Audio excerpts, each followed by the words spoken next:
Hey everyone, welcome to the ranking. Here's my ranking of Ivan Reitman's movies. Yes, I just did a ranking of all of Jason Reitman's movies, and I thought to myself, you know what? Let's do a ranking of Ivan Reitman's movies, because you know what? He's a great director, and yeah, I just did a ranking of his son's films. Why not do the father, the guy who started it all, Ivan Reitman?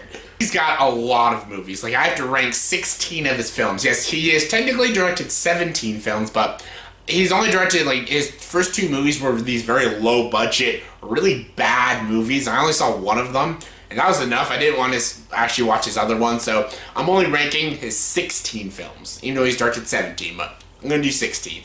And yeah, there's so many films. I'm going to just power through these as fast as I can, because I don't want to talk about a lot of these movies. A lot of them I saw years ago, and I don't have really much to say other than it's not a good movie, So yeah, let's just get to it. Here's my ranking of all 16 of Ivan Reitman's movies, from my least favorite to my favorite. Alright, let's get to it. Coming in at number 16 is easily Junior. Junior is one of the worst Schwarzenegger movies, and easily the worst fucking film Ivan Reitman has ever directed. It's a movie about Arnold Schwarzenegger getting pregnant. How fucking stupid does that sound? It has Danny DeVito. They were Wrighton twins. They were just fucking terrible in this movie.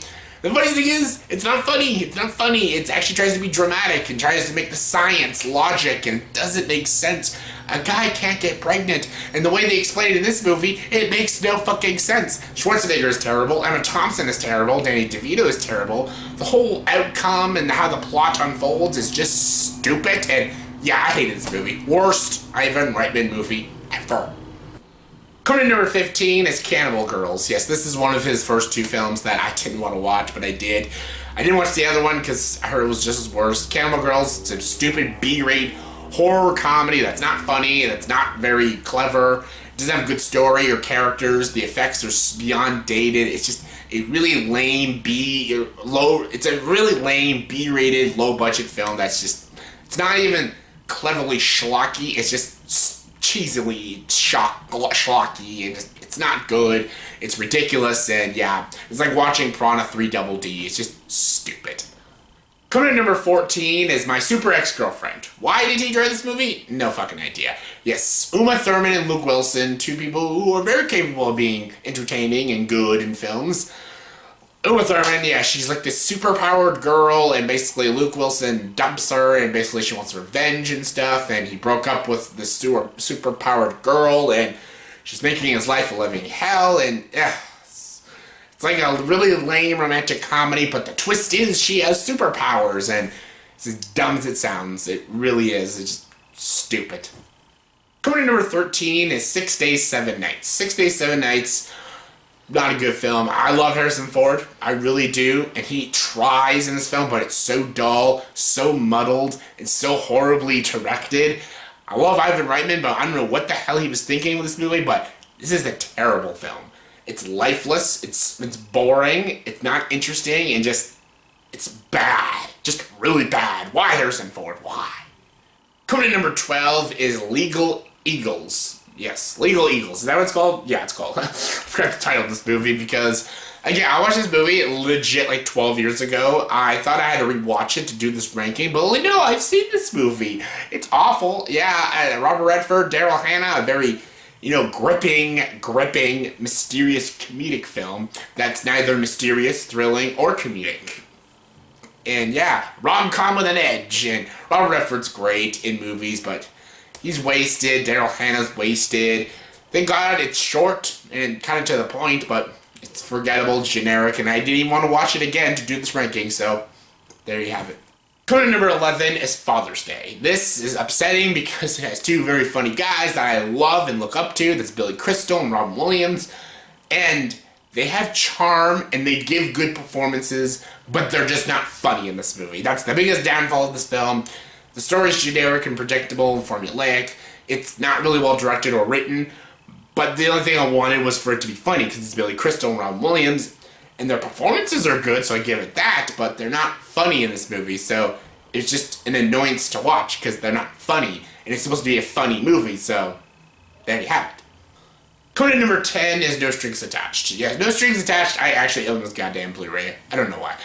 But yeah, it's weird that Ivan Reitman directed this movie because it's just a raunchy romantic comedy, and it came out the same year as Friends with Benefits. both have similar premises about friends hooking up, like Friends with Benefits, no strings attached, same shit, tomato tomato. Friends with Benefits was a far better film. Like, it was funnier, and Timberlake and Mila Kunis actually had chemistry. It was funnier. It was more enjoyable to watch. This one, it takes a lot of more dramatic approaches, and I don't know, it's not that funny. And Ashton Kutcher is the lead, so that's a problem right there, because he's not a funny guy or an interesting or likable guy, so... Kevin Kline was pretty funny. Like, I liked Kevin Kline, and I liked Natalie Portman. Natalie Portman is the love interest in the movie with Ashton Kutcher. They have zero chemistry with each other, legit zero chemistry, but she's really good and enjoyable and funny at times, and Kevin Kline is really funny. Everything else, his friends are annoying, everyone else is annoying.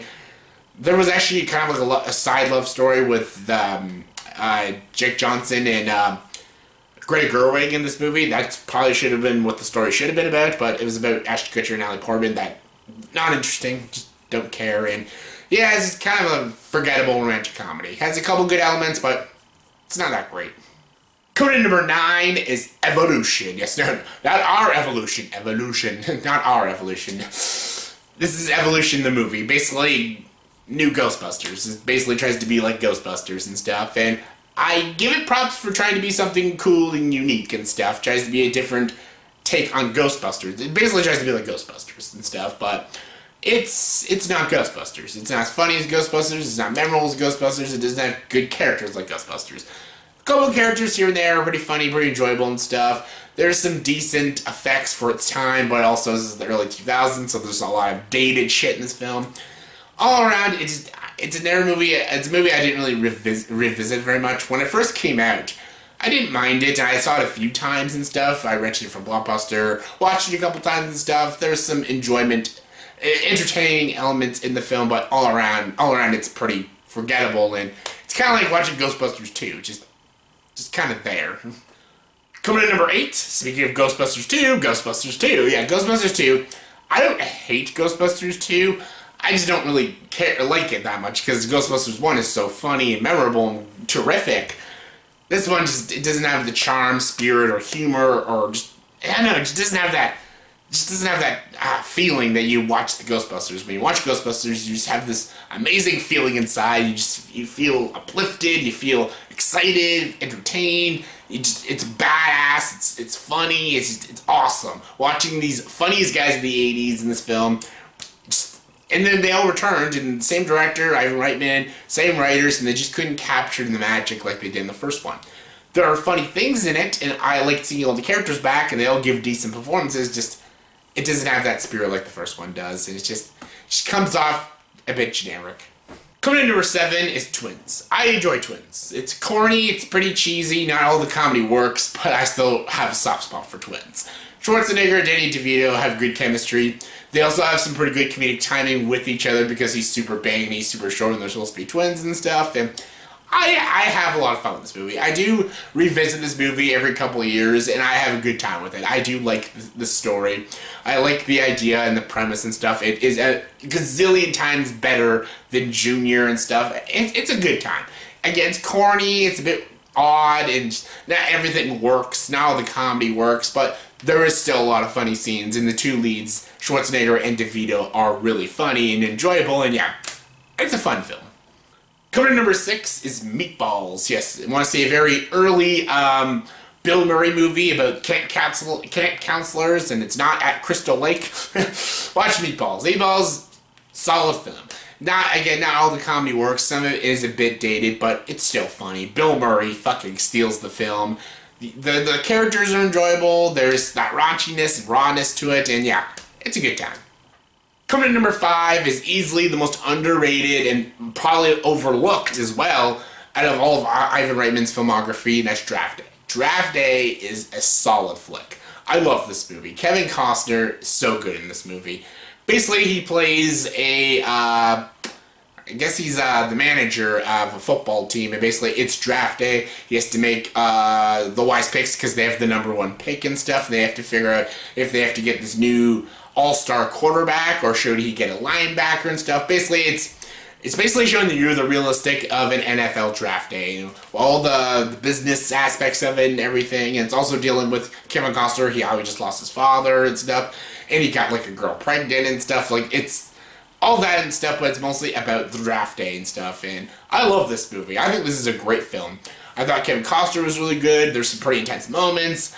I love oh my god, what's his name in the movie? Oh my god.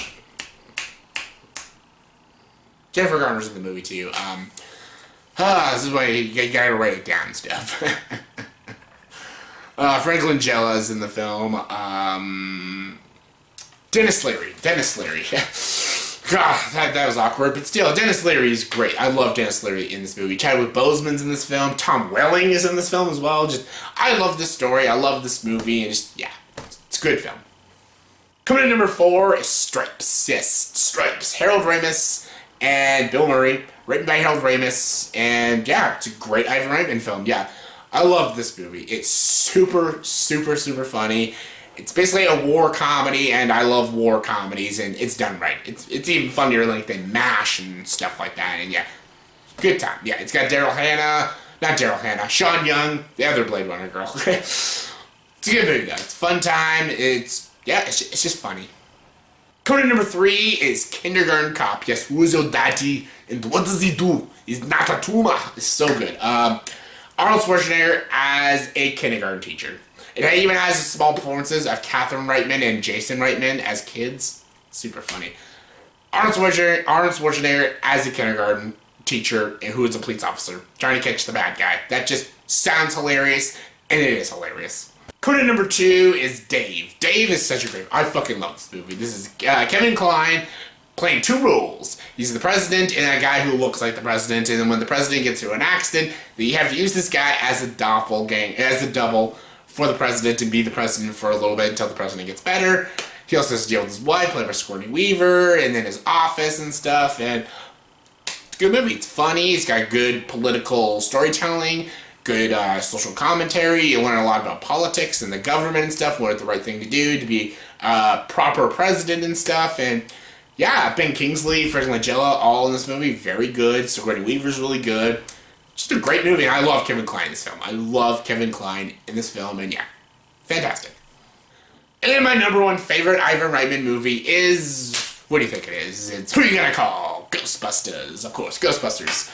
Harold Ramis, Bill Murray, Dan Aykroyd, Rick Moranis, Ernie Hudson, Sigourney Weaver, pretty much the best of the 1980s.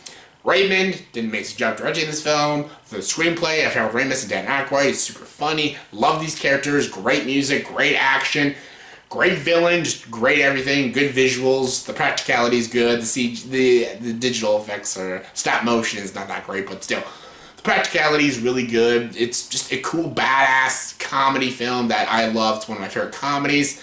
And easily the best movie I think Ivan Reitman's ever done, and yeah, it's Ghostbusters. Why do you think everyone despised that remake so much? Because you can't capture the original Ghostbusters. You can't capture the charm and the wit like the original. It's a one of a kind. So yeah, that was my ranking of all of Ivan Reitman's movies, from my least favorite to my favorite. So in the comment section below, please tell me, did you agree with this ranking? If not, give me guys' ranking of all of Ivan Reitman's movies, your guys' opinion, from your least favorite to your favorite. Comment below, let me know. And as always, if you like this video, please like, subscribe to this channel, and join the dark side.